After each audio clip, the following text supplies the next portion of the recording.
எல்லாருக்கும் வணக்கம். வீடியோ பார்த்துட்ருக்கிறேன் நீங்கள் மற்றும் உங்கள் குடும்பத்தில் இருக்கிற அனைவரும் சந்தோஷமாக இருக்கணும்னு வேண்டிக்கிறேன். இன்றைக்கி விநாயகர் சதுர்த்தி, அதனால் விநாயகருக்கு பூஜை பண்ணலான்ட்டு எல்லாம் ரெடி பண்ணி வச்சுருக்காங்க. பால், தயிர், மஞ்சள், தேன், பன்னீர், திருநீர், இப்படி பொருள்கள்லாம் எடுத்து வச்சுருக்கேன்.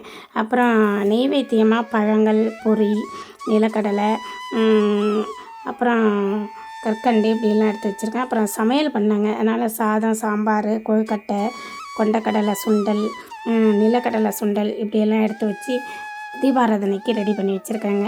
இன்றைக்கி மாவழி சக்கரவர்த்தி அப்படிங்கிற தலைப்பில் ஒரு சில வரிகள். காசிப முனிவர் சிறந்த சிவபக்தர். அவருக்கு திதி, அதிதி அப்படின்னு 2 மனைவிகள். மூத்த மனைவி அதிதி, அவங்க மகாவிஷ்ணுவையே வணங்குறாங்க. அவரை போலவே தனக்கு மகன் பிறக்கணும் அப்படின்னு சொல்லி அவரை நோக்கி தவம் இருக்காங்க. சின்ன மனைவி திதி, அவங்க வேறு விதமாக நினைக்கிறாங்க. அதாவது தேவர்களும் எல்லாரும் நடுங்கும்படியான புத்திரர் தனக்கு பிறக்கணும் அப்படின்னு சொல்லி அவங்களுக்கு ஒரு ஆசை. அதன் விளைவாக 3 லோகமும் நடுங்கும்படியான அசுர புதல்வர்கள் இரணியகசிபு, ரணியாட்சன் அப்படின்னு 2 பேர் பிறக்கிறாங்க. இரணியகசிபு சிவபெருமானை நோக்கி கடுமையான தவம் புரிகிறான். சிவனும் தோன்றுறாரு. அப்போ அவர்கிட்ட அஸ்திரம், சாஸ்திரம், பூமி, ஆகாயம், உள்ளேயும் வெளியேயும், இரவிலும் பகலிலும், உயர்தினை, அக்ரிணை, இப்படி தனக்கு எவற்றாலும் மரணமே ஏற்படக்கூடாது, தன்னுடைய உடம்பில் காயம்பட்டு உதிரம் சிந்திச்சுன்னா அந்த ரத்தத்தில் தன்னுடைய உருவம் போலவே உண்டாகி வரணும் அப்படிங்கிற வரத்தை கேட்குறான். சிவபெருமானும் தந்துட்டு மறைகிறாரு. தன்னை யாராலும் எந்த நிலையிலையும் அழிக்க முடியாது அப்படின்ற ஆணவத்தோடு இருக்கான் ரணியகசிபு.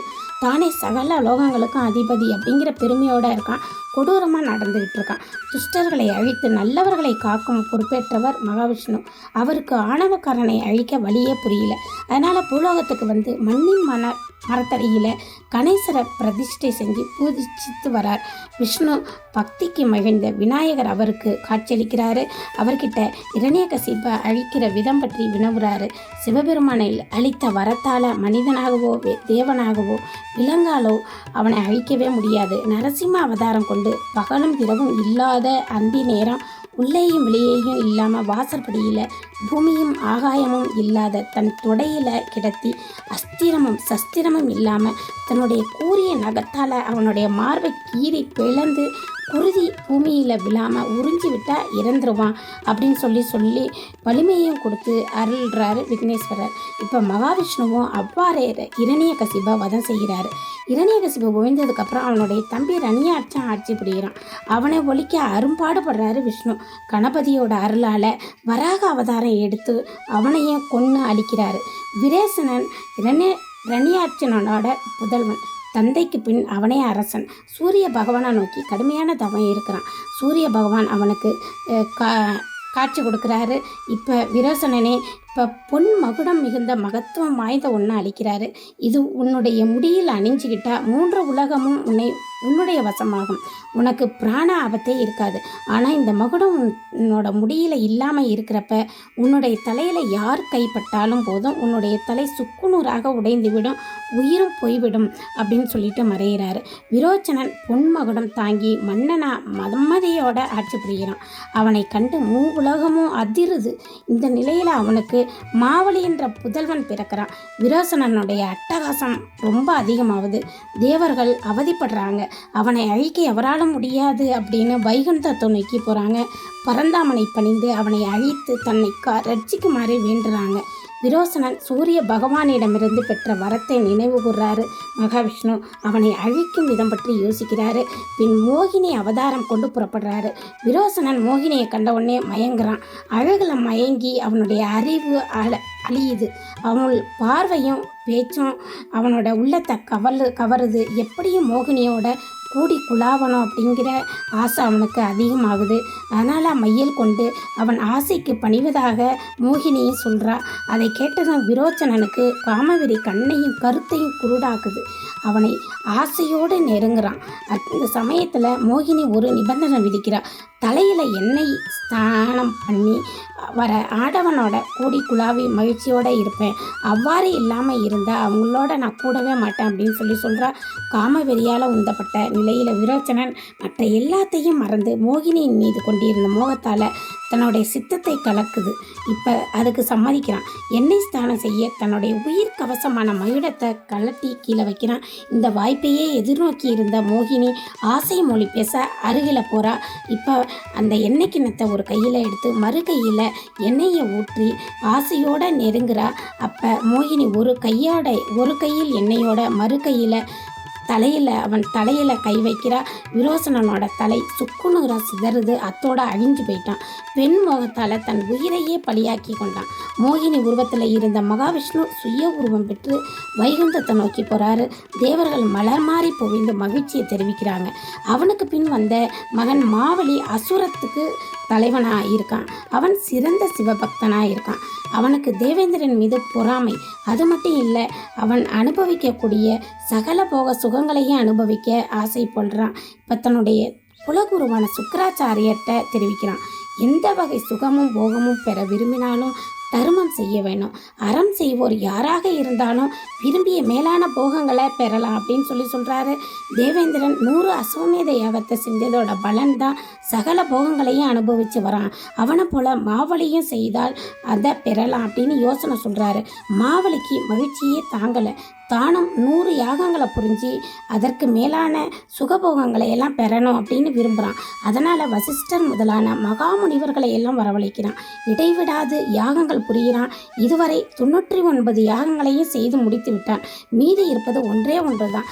அதையும் முடிச்சிட சகல யோகம் போகங்களை எல்லாம் பெற ஆசையோடு இருக்கான்.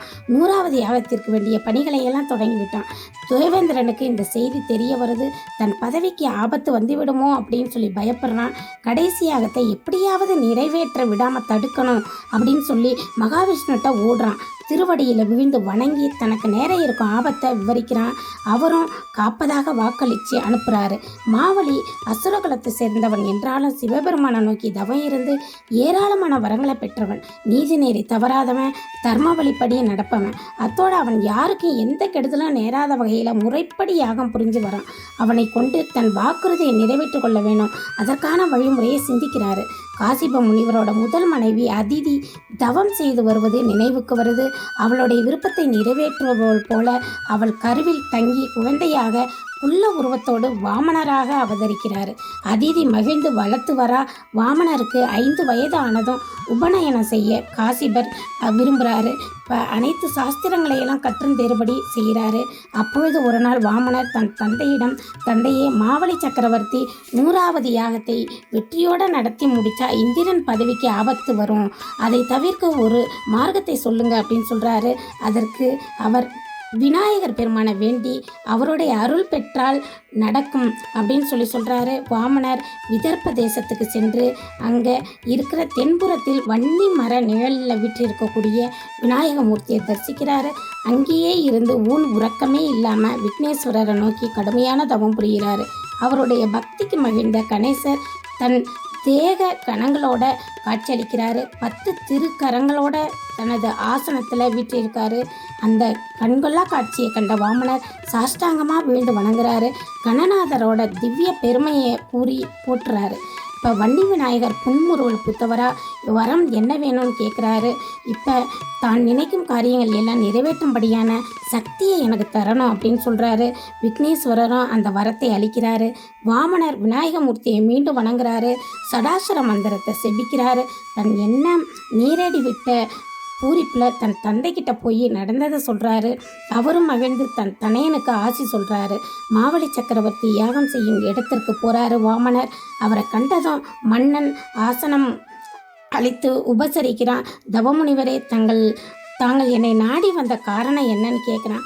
மாவலி சக்கரவர்த்தியே, காசிப முனிவரோட மகன் தான் நான் மாபெரும் யாகம் செய்ய எண்ணி இருக்கேன்.